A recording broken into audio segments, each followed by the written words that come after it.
Welcome dear students. आज के इस वीडियो लेक्चर में हम बीए थर्ड ईयर का सेकंड पेपर है भारत का भूगोल, उसका एक टॉपिक पढ़ेंगे जिसका नाम है मृदा, सॉइल।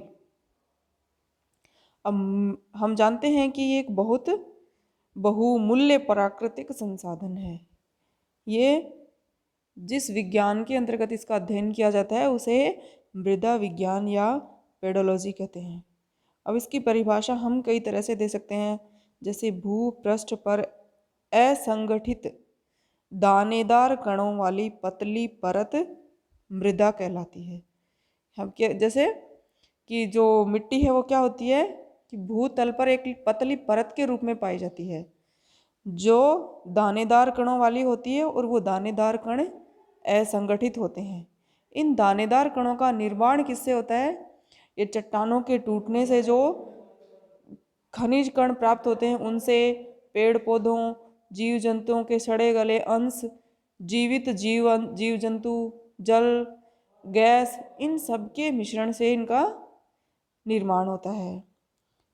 अब मृदा से संबंधित कई सारे महत्वपूर्ण शब्द हैं, तो वो हम देख लेते हैं। जैसे कि अपक्षय। अपक्षय क्या होता है? बहुत सारे कारक जैसे तापमान परिवर्तन, तुषार क्रिया, पौधे, प्राणी, मनुष्य के क्रियाकलाप, इन सब के द्वारा शैलों का टूटना, मतलब चट्टानों का टूटना और टूटकर उसी स्थान पर रह जाना, ये अपक्षय कहलाता है। जैसे कोई चट्टान है, वो चट्टान किसी वजह से उस छोटे टुकड़े में टूटी और वो छोटे टुकड़े वहीं रह गए, वहाँ से किसी दूसरी जगह नहीं गए, तो छोटे टुकड़ों में टूटना अपक्षय कहलाता है। अगर वो दूसरी जगह चले गए किसी भी वजह से, हवा के द्वारा, पानी के द्वारा, तो अगर वो एक जगह से दूसरी जगह चले गए तो वो क्रिया कहलाती है अपर्दन। अपक्षय और अपर्दन अलग हैं परंतु एक दूसरे से संबंधित हैं। अब मूल पदार्थ। मूल पदार्थ क्या होते हैं कि मूल पदार्थ वो होते हैं जिनके क्षरण से मृदा का निर्माण होता है। वे पदार्थ मृदा के जनक पदार्थ या पेरेंट मटेरियल कहलाते हैं।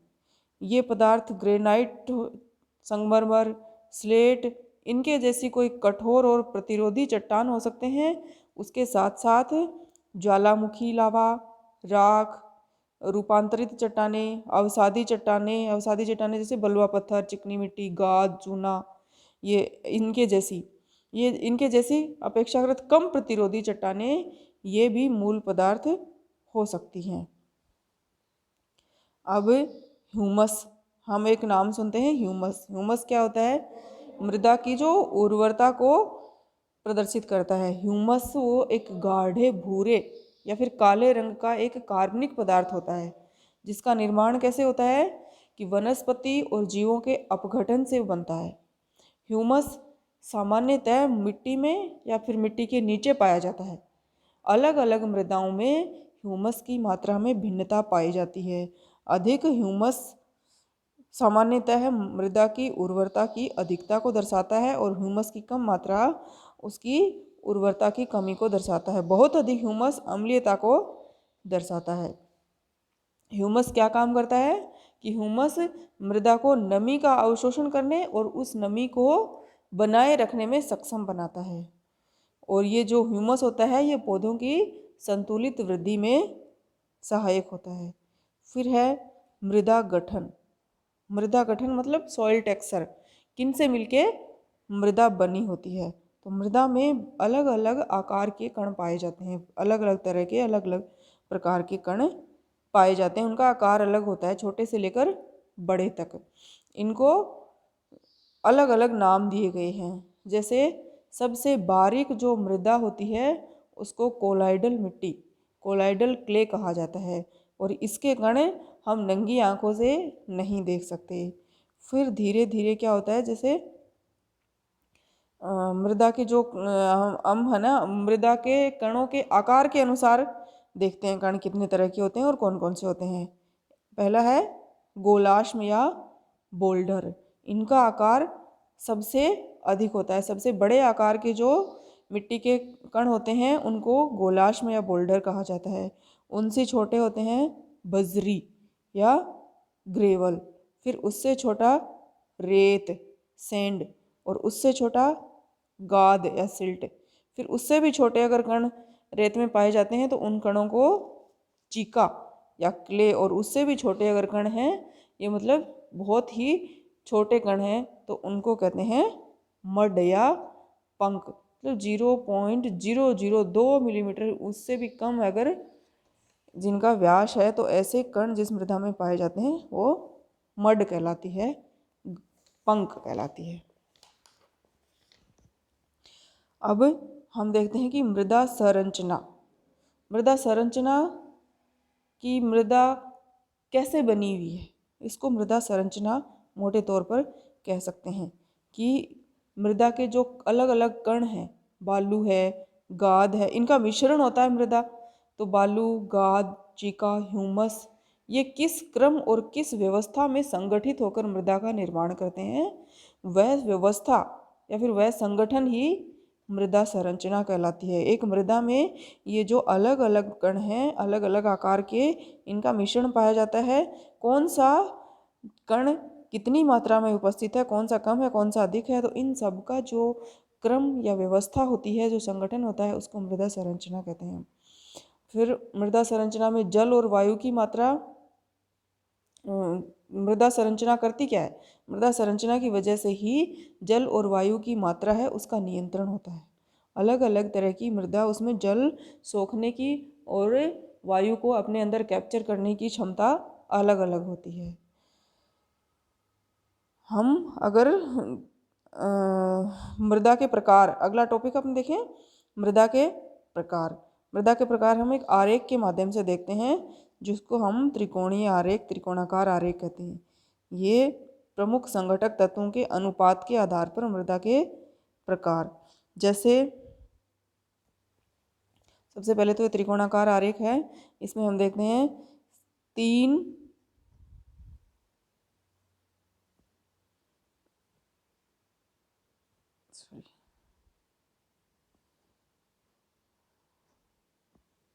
इसमें जो त्रिकोणाकार आरेख है, इसकी तीनों भुजाएं हैं, वो 3 अलग अलग तरह के कणों को, मृदा कणों को प्रदर्शित करते हैं। कौन कौन से, ये जो लेफ्ट में है, ऊपर सबसे ऊपर वाले लेफ्ट वाला शीर्ष है, इसका शीर्ष के लेफ्ट में ये चिकनी मिट्टी का प्रतिशत है, क्ले का प्रतिशत है, और इसके राइट में गाद या सिल्ट का प्रतिशत है, और इसका आधार है वो बालू के प्रतिशत को दर्शाता है। तो इस चित्र में हम देख सकते हैं कि अलग अलग अनुपात में इनको अगर मिलाया जाए तो जो मृदा बनती है वो एक अलग तरह की मृदा होती है। जैसे 0% चिकनी मिट्टी बिल्कुल नहीं हो तो 100% बालू होगी। अगर 10% से लेके 20% तक चिकनी मिट्टी है और 90 से लेकर 70%, 70-80% है, 50 से लेकर, तो दोमट मिट्टी हो जाती है। इसमें अगर बलुई की मात्रा बढ़ती जाती है तो फिर दोमट बलुई बन जाती है ये। इसी तरह से हम नाम देख सकते हैं चिकनी मिट्टी। अगर बालू मिट्टी नहीं है, चिकनी मिट्टी और गाद इनका मिश्रण है, जिसमें 30-40% तक चिकनी मिट्टी, 50-60% तक गाद है, तो वो चिकनी मिट्टी कहलाती है। अगर बालू 0% है तो, और गाद 80 से लेकर 100% है, तो उस तरह की मिट्टी को गाद कहते हैं। अन्य जो प्रकार हैं वो हम देख सकते हैं, गाद युक्त दोमट, गाद युक्त चिकनी दोमट, चिकनी दोमट, चिकनी बलुई, बलुई चिकनी दोमट, गाद युक्त चिकनी मिट्टी। इस तरह हम देख सकते हैं कि अलग अलग जो मृदा के कण हैं, अलग अलग आकार के मृदा कणों के मिलने से अलग अलग तरह की मिट्टियों का निर्माण होता है। अगला है मृदा अम्लीयता। अम्लीयता हाइड्रोजन आयनों के द्वारा निर्धारित होती है। मृदा का विलयन है, उसमें मुक्त हाइड्रोजन आयनों का जो संकेंद्रण है वो मृदा की अम्लीयता कहलाता है। मृदा की अम्लीयता को पीएच मान में मापा जाता है। यदि पीएच का मान 7 से कम है तो वो अम्लीय मृदा होती है, और 7 से अधिक है तो वो क्षारीय मृदा होती है। अगर 7 है तो वो मृदा उदासीन मृदा कहलाती है। क्षारीय और अम्लीय, अधिक क्षारीय और अधिक अम्लीय मिट्टी वनस्पति की पैदावार के लिए, बढ़वार के लिए नुकसानदायक होती है, जिसका किसी न किसी तरीके से उपचार करना पड़ता है। फिर है मृदा वायु। मिट्टी में असंख्य जो छिद्र पाए जाते हैं, इन बहुत सारे कण होते हैं छोटे बड़े, उन कणों के बीच में छिद्र होते हैं। इन छिद्रों के अंदर जल और वायु विद्यमान होती है। ये वायु स्वतंत्र रूप से और जल के साथ घुली हुई अवस्था में पाई जाती है। दोनों तरीके से पाई जाती है, स्वतंत्र अवस्था में, और जल जो मृदा में जल होता है, मृदा जल, उसके साथ घुली हुई अवस्था में भी ये वायु पाई जाती है। इसमें देखें तो मुख्य गैसें ऑक्सीजन, नाइट्रोजन, कार्बन डाइऑक्साइड आदि गैसें उपस्थित होती हैं, और ये गैसें पौधों के श्वसन और वृद्धि और मृदा में उपस्थित जीवाणुओं की विभिन्न क्रियाओं के लिए आवश्यक होती हैं।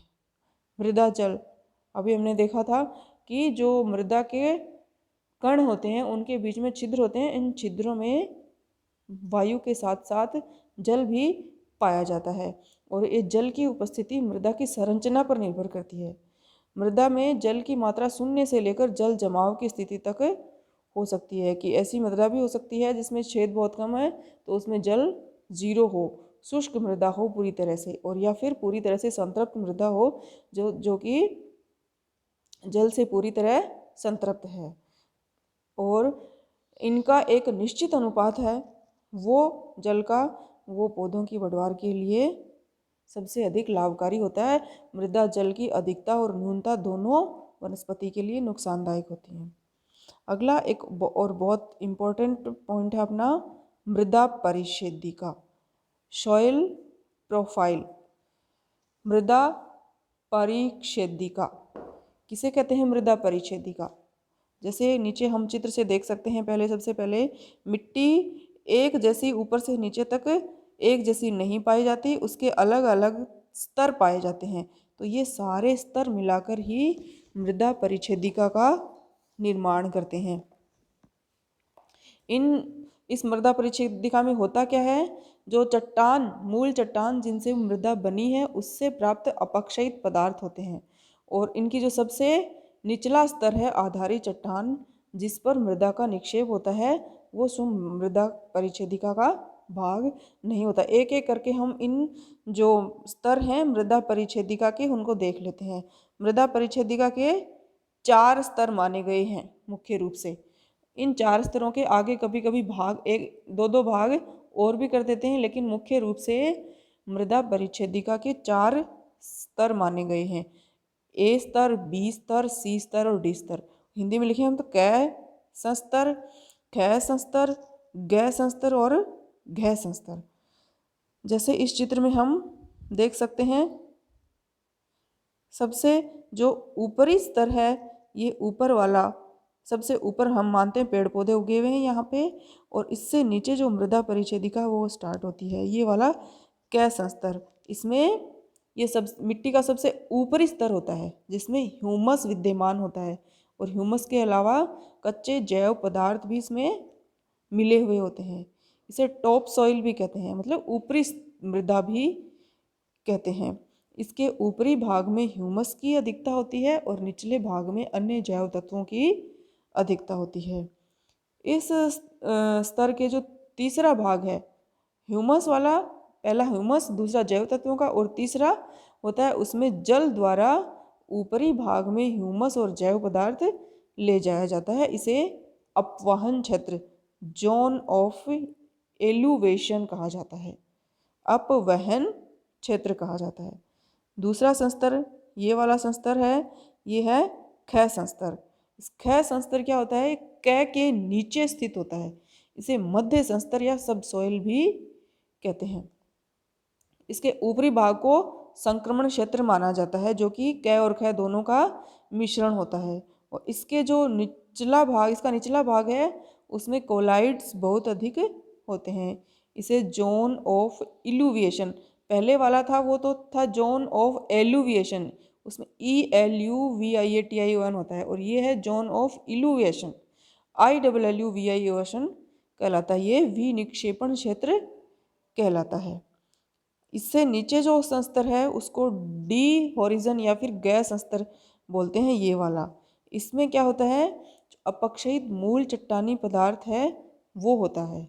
और इससे भी नीचे जो अंतिम और चौथा संस्तर गैस संस्तर या डी होरिजन होता है, उसमें क्या होता है, उसमें मूल चट्टानी पदार्थ ही होते हैं बड़े बड़े, जिनके टूटने से छोटे कण बनने से धीरे धीरे मृदा का निर्माण होता है। वो मूल चट्टानी पदार्थ डी संस्तर में पाए जाते हैं। इनका अपक्षय नहीं हुआ होता है। इनका अपक्षय होने से तो चट्टानें टूट जाती हैं, छोटे टुकड़े बन जाते हैं। तो जो डी संस्तर है उसका अपक्षय नहीं हुआ होता, इसे आधारी चट्टान भी कहते हैं। यह वास्तव में क्या है, ये मूल चट्टानी भाग ही है, जिस पर कि अन्य तीन स्तर, ये सी, बी और ए, ये तीनों अन्य संस्तर जिस पर टिके हुए होते हैं, इसलिए ये आधारी संस्तर भी कहलाता है। ये मृदा परिच्छेदिका का भाग नहीं माना जाता है। इस प्रकार हमने देखा मृदा की कुछ प्रमुख विशेषताएं और मृदा परिच्छेदिका। मृदा के कौन कौन से गुण होते हैं, कौन से गुण मृदा में ऐसे हैं जो कि पेड़ पौधों और वनस्पतियों इनकी वृद्धि के लिए उन सहायक होते हैं, और कुछ कौन से नुकसानदायक होते हैं। Thank you.